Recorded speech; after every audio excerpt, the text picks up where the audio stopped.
Hello everyone, I am Yamini Tukral and I welcome you to Adda 24/7 School। तो environmental issues chapter 16 के अंदर हमने last lecture के अंदर देखा था कि एयर पॉल्यूशन और उसके इफेक्ट क्या क्या होते हैं। इस लेक्चर के अंदर हम लोग देखने जा रहे हैं कि जैसे हमने एयर पॉल्यूशन का देखा था, हम इस लेक्चर के अंदर वाटर पॉल्यूशन और उसके इफेक्ट्स देखेंगे। तो चलिए स्टार्ट करते हैं। So water pollution is any undesirable change in the physical, chemical और biological properties of the water। तो जब मैंने बोला था कि pollution क्या होता है, pollution is any undesirable change in the physical, chemical और biological properties of either water, air और soil। तो वैसे ही एयर पॉल्यूशन के अंदर अनडिजायरेबल चेंज था और वाटर पॉल्यूशन के अंदर वाटर के अंदर अनडिजायरेबल चेंज होगा। तो इट मेनली अफेक्ट्स। अब वाटर के अंदर हमारा कौन रहता है, वाटर के अंदर हमारे एक्वेटिक एनिमल्स रहते हैं, तो एक्वेटिक एनिमल्स को अफेक्ट करेंगे और साथ के साथ में ह्यूमंस को भी करेंगे, बिकॉज वी ड्रिंक वाटर, है ना। हम लोग वाटर के बिना सर्वाइव नहीं कर पाते, तो human beings and the aquatic species. So the government of India has passed the Water Prevention and Control of Pollution Act in 1974 to safeguard our water resources। तो गवर्नमेंट ऑफ इंडिया ने क्या पास किया है, water act which is the prevention and control of the pollution of the water in 1974, जिससे कि हम अपने water resources जो है उनको सेफगार्ड कर सकते हैं। सबसे पहले हमारा आता है सोर्सेज ऑफ वाटर पोल्यूशन। जब हमने वाटर पोल्यूशन की बात स्टार्ट कर ही दी है तो हमें यह देखना है कि सबसे पहले उसके सोर्सेज क्या होते हैं। वाटर पोल्यूशन किन किन चीजों की वजह से होता है। Domestic sewage it includes everything that comes from a residential area to common public sewage system. तो सबसे पहला इसका सोर्स होता है डोमेस्टिक सीवेज, जो कि हम लोग घर के अंदर कूड़ा निकालते हैं, है ना, वो हम देते हैं कूड़े वाले को। कूड़ा वाला जो है आगे जाके उसे डंपिंग उसमें दे के आता है। तो वो जो डोमेस्टिक सीवेज है कई बारी उसको ना बहा दिया जाता है in the sewage system. Domestic जो हमारा वेस्ट होता है, तो वो सारा का सारा सीवेज हमारा क्या होता है, डोमेस्टिक सीवेज होता है, जो कि रेजिडेंशियल एरिया से इकट्ठा होकर कहाँ आता है, पब्लिक सीवेज सिस्टम के अंदर डिस्पोज ऑफ किया जाता है। A mere 0.1% impurities make domestic sewage unfit for human use। सिर्फ 0.1% जो है impurities होती है हमारी डोमेस्टिक सीवेज के अंदर, जो कि अनफिट कर देती हैं फॉर दी ह्यूमन यूज। क्योंकि डोमेस्टिक सीवेज घर का खाना क्या एक्सक्रीटा, जैसे हमारे वेजिटेबल के छिलके हो गए, फ्रूट्स के छिलके हो गए, that is not an impurity. वो तो अगर डिकम्पोज होगी वो तो बहुत सारे न्यूट्रिएंट्स ऐड करती है, पर 0.1% उसके अंदर इम्प्योरिटीज रहती है जो कि उसे अनफिट कर देता है। The composition of domestic sewage it includes, सबसे पहले में suspended solids which is the sand, silt and clay। sand, silt और clay जो है वो जो होते हैं सबसे पहले हमारे suspended solids होते हैं उसके अंदर, domestic sewage के अंदर। then हमारे आते हैं colloidal material, जो कि हमारे होते हैं fecal matter, bacteria, cloth, paper fibres, ये सारे के सारे भी हमारे जो उसके अंदर ही आते हैं डोमेस्टिक सीवेज में। dissolved materials that is the nutrients which are the nitrates, ammonia, phosphate, sodium and calcium. तो जो हमारे डिजोल्व मटेरियल होते हैं वो क्या होते हैं, हमारे न्यूट्रिएंट्स होते हैं, जैसे कि नाइट्रेट हो गया, अमोनिया हो गया, फॉस्फेट हो गया, sodium, calcium. It mainly contains biodegradable organic waste which are the vegetable peel off, fruit peel off, ये सारे के सारे हमारे क्या है, बायोडिग्रेडेबल ऑर्गेनिक वेस्ट होते हैं which are readily decompose with the help of decomposers. ये रेडिली किससे डीकम्पोज हो जाते हैं, with the help of the decomposers.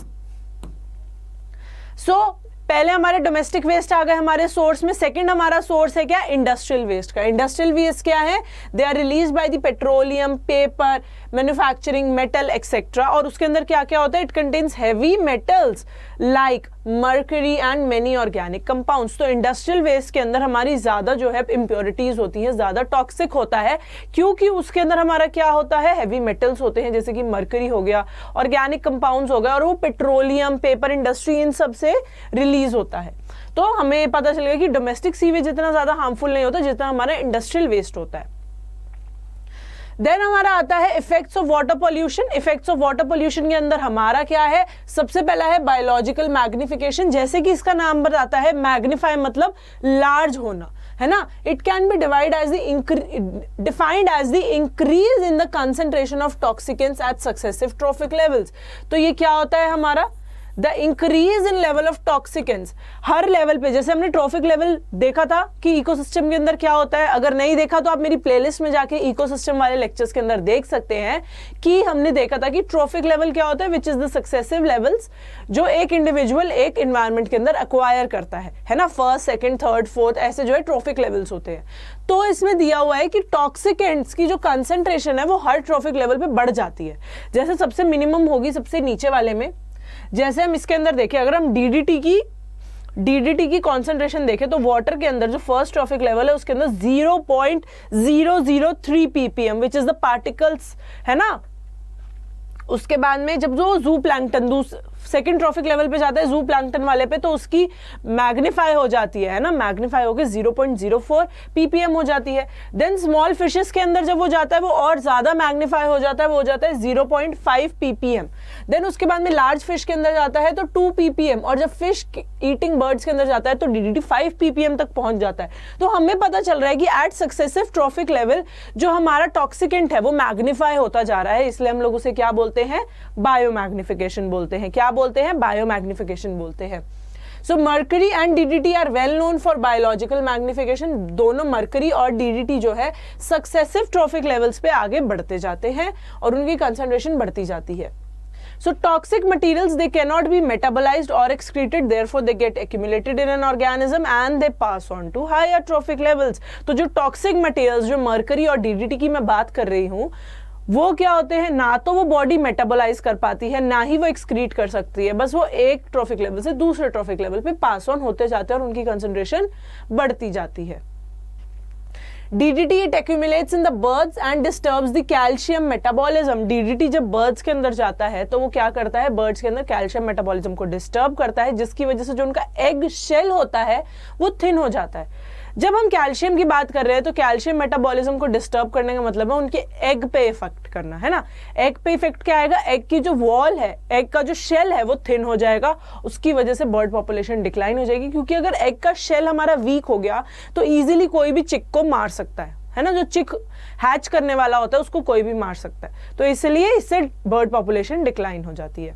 Next effect आता है हमारा eutrophication, which is the natural ageing of a lake bye nutrient enrichment. तो eutrophication होती है, it is the natural ageing of a lake और अ पॉन्ड, जिसकी वजह से उसके अंदर एक्सेस न्यूट्रिएंट्स है, उसकी वजह से उसकी जल्दी एजिंग हो रही है ना। उसके अंदर एक्सेस न्यूट्रिएंट्स आ जाते हैं जिसकी वजह से उसकी एजिंग जो है जल्दी हो जाती है। सो प्रोसेस क्या होता है हमारा यूट्रोफिकेशन का, हमने बायोमैग्निफिकेशन का देख लिया, अब हमारा आता है यूट्रोफिकेशन का प्रोसेस। तो जब हम यूट्रोफिकेशन की बात करते हैं, so water in the young lake it is cold and clear to support life. अगर हम यंग लेक की बात करें, उसका वाटर जो एकदम क्लियर होता है, क्रिस्टल क्लियर होता है, एकदम कोल्ड होता है, जिसकी वजह से वो लाइफ सपोर्ट कर पाता है। तो टाइम के साथ क्या होता है, it gets enriched with the nutrients, वो न्यूट्रिएंट्स के साथ एनरिच हो जाता है, जैसे कि नाइट्रोजन और फॉस्फोरस, बाय दी स्ट्रीम्स, जो स्ट्रीम्स उनके अंदर ड्रेन कर रही होती है उससे, ठीक है। इसकी वजह से जो एक्वेटिक लाइफ होती है वो उसके अंदर फ्लरिश कर जाती है, जो ऑर्गेनिक रिमेन्स है वो उसके बॉटम में जाके डिपॉजिट हो जाते हैं, और टाइम के साथ जो हमारा पानी है वो वार्म हो जाता है। सबसे पहले कोल्ड वाटर था, उसके अंदर नाइट्रोजन और फॉस्फोरस आया, जब उसके अंदर डिफरेंट स्ट्रीम्स ड्रेन करने लगी, है ना।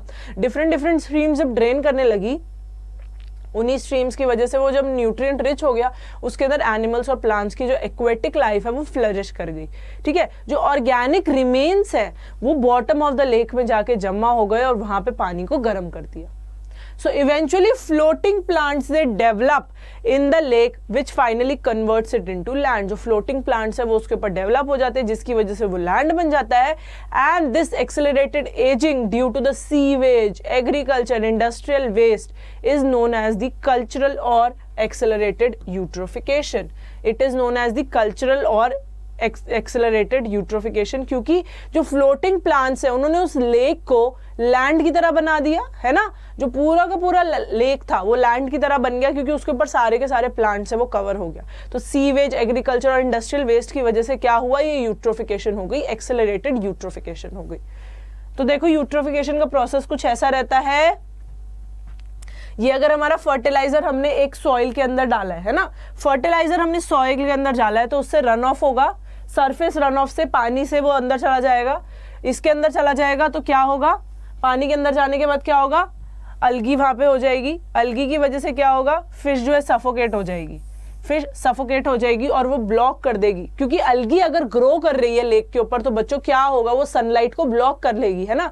सनलाइट को ब्लॉक करके क्या होगा, जो नीचे हमारे एक्वेटिक एनिमल्स है वो सफोकेट हो जाएंगे, वो सफोकेट हो जाएंगे, ठीक है। तो ये होता है हमारे यूट्रोफिकेशन का प्रोसेस, क्योंकि जिसकी वजह से जो वो लैंड में कन्वर्ट होता है तो एक्वेटिक लाइफ पूरी डिस्टर्ब होके मर जाती है, पूरी की पूरी एक्वेटिक लाइफ जो है डिस्टर्ब होके मर जाती है। देन हमारा आता है biological oxygen, biochemical oxygen demand, which is the amount of oxygen required for microbial breakdown of biodegradable organic matter. So biochemical oxygen demand क्या होता है, it is the amount of oxygen which is required to break down, microbes के through जो हम break down कर रहे हैं of the biodegradable organic matter, it is higher in the polluted areas and lesser in the clean water, क्योंकि clean water के अंदर हमारा कोई ऐसा वेस्ट ही नहीं होता कि जिसपे माइक्रोब्स आके जो है उसे डिग्रेड करे। जब पॉल्यूटेड एरिया होता है तो उतनी ज्यादा हमारी बायोकेमिकल ऑक्सीजन डिमांड होती है, क्योंकि उस टाइम पे ऑक्सीजन ज्यादा चाहिए होती है माइक्रोब्स को to degrade the waste product. तो हमारा जो अमाउंट ऑफ बीओडी है वो अमाउंट ऑफ पॉल्यूशन दिखाएगा। क्या हम ये बोल सकते हैं कि जितना ज्यादा हमारा बीओडी होगा उतनी ज्यादा हमारी पॉल्यूशन होगी, ये तो हम बोल सकते हैं ना, जितना ज्यादा बीओडी उतनी ज्यादा पॉल्यूशन होगी, क्योंकि ज्यादा पॉल्यूशन में ही ज्यादा जो है माइक्रोब्स को काम करना पड़ेगा टू डिग्रेड द वेस्ट और उनको ज्यादा ऑक्सीजन की डिमांड होगी। तो जितनी ज्यादा बीओडी उतनी ज्यादा पॉल्यूशन एंड वाइसा वर्सा हम लोग बोल सकते हैं। तो ये जो है हमारा इसका ग्राफ जाता है concentration with the direction of flow of river. तो जब हम देखते हैं जब सीवेज डिस्चार्ज आता है तो जो डिसॉल्व्ड ऑक्सीजन है वो जब बढ़ती है तो बीओडी कम हो जाता है, और जब बीओडी ज्यादा होता है तो डिसॉल्व ऑक्सीजन कम हो जाती है, क्योंकि वो ऑक्सीजन जो है माइक्रोब्स यूज कर रहे होते हैं टू डिग्रेड द वेस्ट। जितना भी वेस्ट उधर आया होता है उसे डिग्रेड करने के लिए वही जो माइक्रोब्स है उसे यूज कर रहे होते हैं। नेक्स्ट हमारा इफेक्ट आता है एल्गल ब्लूम। बच्चों जो ये इफेक्ट ऑफ वाटर पॉल्यूशन है ये बहुत ज्यादा इंपॉर्टेंट है आपके सब्जेक्टिव पेपर के पॉइंट ऑफ व्यू से, क्योंकि उसके अंदर हमने डिफरेंट प्रोसेसेस देखे हैं, है ना। यूट्रोफिकेशन देखा हमने, बायोकेमिकल ऑक्सीजन डिमांड देखा, अब जैसे हम अलगल ब्लूम देख रहे हैं, है ना, और हमने बायोमैग्निफिकेशन देखा। ये सारे के सारे प्रोसेसेस अलग अलग क्वेश्चंस के फॉर्म में आ सकते हैं कि define this, right a short note on this, ठीक है। सो एल्गल ब्लूम क्या होता है, it is the excessive growth of planktonic which is the free floating algae. Algal Bloom को हम लोग यूट्रोफिकेशन के साथ भी लिंक कर सकते हैं, क्योंकि इसके अंदर भी क्या होता है, जो एल्गी होती है उसकी एक्सेसिव ग्रोथ हो जाती है इन एक्वेटिक बॉडीज। कभी आपने देखा होगा कि ग्रीन कलर का पानी चल रहा होता है, काई जमी हुई होती है, तो वो ग्रीन वाला पानी जो होता है वो ये एल्गल ब्लूम की वजह से ही होता है, क्योंकि एल्गल ब्लूम में क्या होता है कि बेसिकली जो हमारी ग्रीन एल्गी है वो इतनी ज्यादा ग्रो कर जाती है एक्वेटिक लाइफ में, एक्वेटिक बॉडीज के अंदर, कि हमें सिर्फ वही नजर आती है, हमें ग्रीन पानी नजर आ रहा होता है। So in domestic sewage, the nutrients like the nitrogen and phosphorus they favor the algal bloom, जिसकी वजह से क्या होता है, अगर ऊपर algal bloom हो जाता है, ऊपर सारी की सारी algae ग्रो कर जाती है, तो नीचे वाली फिशेस को कोई सनलाइट नहीं मिलती, क्योंकि algae ही सारी सनलाइट ट्रैप कर लेती है, और अल्टीमेटली फिश मोर्टेलिटी हो जाती है और डिटोरिएशन हो जाती है वाटर क्वालिटी की। So example, excessive growth of water hyacinth, it is the most problematic aquatic weed which is also known as the terror of Bengal। तो हम क्वेश्चन आया, डिफाइन टेरर ऑफ बंगाल। क्या है टेरर ऑफ बंगाल हमारा, the water hyacinth। क्या है, water hyacinth। So it grows abundantly in eutrophic water bodies, और वो वाटर इकोसिस्टम को इम्बैलेंस कर देता है। वो बहुत ही ज्यादा यूट्रोफिक वाटर बॉडीज के अंदर ग्रो करता है और इम्बैलेंस कर देता है वाटर इकोसिस्टम को। तो लास्टली हम लोग इसमें देखते हैं case study which is the integrated waste water management. तो जब हमारे पास वाटर स्कैर्सिटी हो रही थी तो ये एक निकाला गया कि हमें जो है वेस्ट वाटर को रिसाइकल करके यूज करना चाहिए, है ना। So waste water included the sewage they can be treated in an integrated manner, जिसकी वजह से हम आर्टिफिशियल और नेचुरल प्रोसेसेस को मिक्स करके उस वेस्ट वाटर को ट्रीट कर सकते हैं। सो इसका एग्जाम्पल है is town of Arietia which is situated along the northern coast of California। so जो हमारा Arietia है which is situated around the northern coast of California, उधर जो है वेस्ट वाटर ट्रीटमेंट प्रोसेस जो है वो स्टार्ट किया गया था with the help of biologist at the Humboldt state university, ठीक है। सो जो क्लीनिंग है हमारी बेसिकली दो प्रोसेस के अंदर होती है, प्राइमरी एंड सेकेंडरी ट्रीटमेंट। जो प्राइमरी ट्रीटमेंट होता है सबसे पहले उसके अंदर सेडिमेंटेशन एंड फिल्ट्रेशन होता है, जिसके अंदर जो बड़े बड़े पार्टिकल्स होते हैं वो सेटल डाउन हो जाते हैं, उनको निकाल देते हैं, देन उसके बाद में उसे फिल्टर कर देते हैं, ठीक है, और उसके बाद में क्लोरीन ट्रीटमेंट होता है। But the treated water at the primary stage it still contains a lot of heavy metals and other toxic pollutants। तो सेकंड स्टेप के अंदर क्या होता है, जो माइक्रोब्स है, जो हम बोल रहे थे कि बायोकेमिकल ऑक्सीजन डिमांड, जो माइक्रोब्स है उनको जो है उनको मार्श लैंड के अंदर ग्रो किया जाता है और इस वाटर के अंदर फ्लो किया जाता है। तो ये जो हमारे माइक्रोब्स होते हैं बेसिकली क्या करते हैं, they neutralize, they absorb and assimilate the pollutants, है ना, और उसके बाद में प्योरीफाई कर देते हैं वाटर को। सो जो मार्शेस हैं वो इंक्लूड करते हैं sanctuary which have the highest level of biodiversity. Ecosan toilets they have been developed in the area of Kerala and Sri Lanka for ecological sanitation। ecological sanitation के हमारी advantages क्या है, सबसे पहले practical, hygienic, efficient method of disposal, then cost effective approach, ठीक है, human excreta it can be recycled into natural fertilisers, जिसकी वजह से हमें जो है केमिकल फर्टिलाइजर की जरूरत नहीं पड़ती, ठीक है। तो बच्चों ये था हमारा water pollution and its effect. एक बार हम लोग देख लेते हैं कि हमने आज के लेक्चर के अंदर क्या क्या देखा है। तो starting of with the water pollution, it is any undesirable change in the physical, chemical और biological properties of the water, और ये किसको अफेक्ट करती है, it affects the human beings and the aquatic species. तो वाटर एक्ट पास हुआ था 1974 में, जिसमें prevention and control of water हमें बताया गया था। इसका हमारे सोर्सेस क्या क्या होते हैं, सबसे पहला आता है हमारा डोमेस्टिक सीवेज, उसके जो है सारा का सारा जो रेजिडेंशियल एरिया का कूड़ा होता है वो सारा का सारा जाके पब्लिक सीवेज सिस्टम के अंदर जाता है, और ये 0.1% इसके अंदर सिर्फ इम्प्योरिटीज होती है। कॉम्पोजिशन क्या होता है, सबसे पहले suspended solids which include the sand, silt and clay, colloidal material which include the fecal matter, bacteria, cloth and paper fibers, dissolved materials which are the nutrients, the nitrate, ammonia, phosphate, sodium, calcium, and it mainly contains biodegradable organic waste जो कि easily हम लोग decomposers की मदद से decompose कर सकते हैं। देन हमारे सेकंड सोर्स आता है इंडस्ट्रियल वेस्ट का, which is release by the petroleum, paper manufacturing, metal industry. इसके अंदर हैवी मेटल्स होते हैं which have mercury, organic compounds. Effects क्या होता है हमारा वाटर पॉल्यूशन के, सबसे पहला आता है हमारा biomagnification which is the increase in concentration of toxicants at the successive trophic levels. Mercury and DDT जो है वे बहुत ज्यादा बायोलॉजिकल मैग्निफिकेशन शो करते हैं। जो टॉक्सिक मटेरियल्स है they can not be metabolise और एक्सक्रीटेड, वो सिर्फ एक ट्रोफिक लेवल से दूसरे ट्रोफिक लेवल पे पास कर सकते हैं। बर्ड्स के अंदर डीडीटी एक्यूमुलेट करके कैल्शियम मेटाबॉलिज्म को इफेक्ट करता है और जो एग शेल है उसे थिन कर देता है, जिसकी वजह से बर्ड पॉपुलेशन पे अफेक्ट पड़ता है। सेकेंड इफेक्ट आता है इसका यूट्रोफिकेशन का, विच is the natural ageing of the lake by the nutrient enrichment. तो जब सबसे पहले हमारा वाटर होता है वो कोल्ड होता है, वो क्लियर होता है, ग्रेजुअली विद टाइम उसके अंदर न्यूट्रिएंट्स आ जाते हैं जैसे नाइट्रोजन और phosphorus with the different streams which are draining into it. Then due to this the aquatic life it flourishes in the lake, और उसकी वजह से क्या होता है जो ऑर्गेनिक हमारी remains are they deposit at the bottom, उसकी वजह से हमारा वाटर जो है स्लाइटली वार्मर हो जाता है। So eventually the floating plants they develop, जिसकी वजह से क्या होता है ये जो हमारा सारा का सारा पानी है ये लैंड में कन्वर्ट हो जाता है, और इसको हम लोग कल्चरल या फिर एक्सेलरेटेड यूट्रोफिकेशन बोलते हैं। नेक्स्ट हमारा इफेक्ट आता है biochemical oxygen demand, which is the amount of oxygen required by the microbes to break down the biodegradable organic matter. तो जितना ज्यादा बीओडी होगा उतना ज्यादा पोल्यूशन होगा, क्योंकि अगर पोल्यूशन ज्यादा है तो माइक्रोब ज्यादा रिक्वायर्ड है to break down the waste. Next effect है हमारा एल्गल ब्लूम। इसमें क्या होता है, it is the excessive growth of the planktonic या फिर free floating algae in the aquatic bodies. In domestic sewage the nutrients like the nitrogen and phosphorus they favour the algal bloom. तो it causes fish mortality, क्योंकि जो हमारा lake है वो पूरा का पूरा एल्गी से कवर हो जाता है और नीचे कोई सनलाइट जा नहीं पाती है, ठीक है, and it deteriorates the water quality. जैसे कि water hyacinth which is the terror of Bengal, उन्होंने क्या किया, it causes eutrophication in water bodies और वाटर इकोसिस्टम को इम्बैलेंस कर देता है।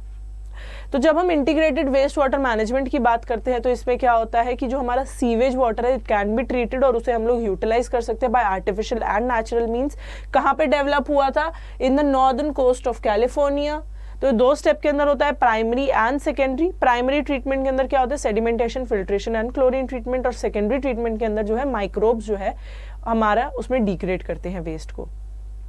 इकोसिन टॉयलेट्स जो है उनको भी डेवलप किया गया in Sri Lanka and Kerala for ecological sanitation. क्या, क्यों, इसका क्या एडवांटेजेस होते हैं? It is an efficient method for disposal, cost effective approach, और जो इसमें ह्यूमन एक्सक्रीटा होता है, it can be used as the natural fertilizer which is better than the chemical fertilizer. तो चलिए इससे हम रिलेटेड क्वेश्चंस देख लेते हैं। When the government of India did pass the water prevention and control of pollution act in 1999, इन 1974, इन 1896, इन 2010, तो कब जो है वाटर एक्ट हमारा पास हुआ था? हमने फर्स्ट स्लाइड के अंदर ये देखा था कि हमारा वाटर एक्ट कब पास हुआ था। फर्स्ट स्लाइड के अंदर अभी हमने देखा था कि water act was passed in 1974। Option B correct है, ऑप्शन बी 1974 के अंदर हमारा वाटर एक्ट जो है पास हुआ था, which includes the prevention and the control of water pollution. Next question, which of the following are the suspended solids? Suspended solids इनमें से कौन है? Ammonia, sand, calcium, bacteria in the domestic waste, not the industrial waste, in the domestic waste. तो domestic waste के अंदर इनमें से कौन से जो है हमारे सस्पेंडेड सॉलिड्स है? कौन से हमारे सस्पेंडेड सॉलिड्स है जब हम लोग डोमेस्टिक वेस्ट की बात करते हैं? तो अमोनिया, सैंड, कैल्शियम, बैक्टीरिया, कौन से होंगे? सैंड, ऑप्शन बी करेक्ट है। सैंड, सिल्ट, ये सारे के सारे जो है हमारे सस्पेंडेड सॉलिड्स होते हैं in the domestic waste. Next question, which of the following are the colloidal materials which are present in the domestic sewage? Colloidal material कौन सा है? कैल्शियम, सैंड, अमोनिया या फिर faecal matter? Calcium, sand, ammonia या फिर faecal matter, कौन सा इनमें से कोलॉइडल मटेरियल है? ए, B, C, D. Option D जो हमारा फीकल मैटर है, it is the colloidal material which is present in the domestic sewage. Domestic sewage के अंदर हमारा ह्यूमन एक्सक्रीटा भी तो आ जाता है ना। तो faecal matter, it is the colloidal material which is present in the domestic sewage. How is the amount of biodegradable organic matter in sewage water estimated? तो जो amount of biodegradable organic matter है उसे sewage water के अंदर कैसे estimate किया जाता है? By chemical oxygen demand, by physical oxygen demand, by biological oxygen demand या फिर by mathematical oxygen demand. A, B, C, D. BOD से किया जाता है ना, तो क्या होगा? बी से तो biological oxygen demand. Option C correct है, ऑप्शन सी करेक्ट है। Next question, what is the excess growth of plankton in water due to the presence of nutrients called? A, fungal bloom, B, algal bloom, C, planty bloom या फिर D, animal bloom। क्या होता है इनमें से the growth of plankton? तो प्लैंकटनिक stage हमारी, सबसे पहले तो ये बताओ क्या होती है? प्लैंकटनिक स्टेज हमारी कौन सी होती है? एल्गी की स्टेज होती है ना। प्लैंकटनिक स्टेज हमारी एल्गी की स्टेज होती है। तो क्या मैं बोल सकती हूँ it is known as the algal bloom? और एल्गल ब्लूम के अंदर क्या होता है कि जो हमारी पूरी की पूरी वाटर बॉडी है वो सरफेस से एल्गी से घिर जाती है, और एल्गी जो है सनलाइट को ब्लॉक करके सारे एक्वेटिक एनिमल्स जो है नीचे वाले मर जाते हैं। तो बच्चों ये था हमारा water pollution and it's control के बारे में। अगर आपको मेरी वीडियो पसंद आई है तो लाइक करना है, शेयर करना है, सब्सक्राइब करना है अड्डा 24/7 स्कूल के चैनल को। Thank you for watching the video and bye bye.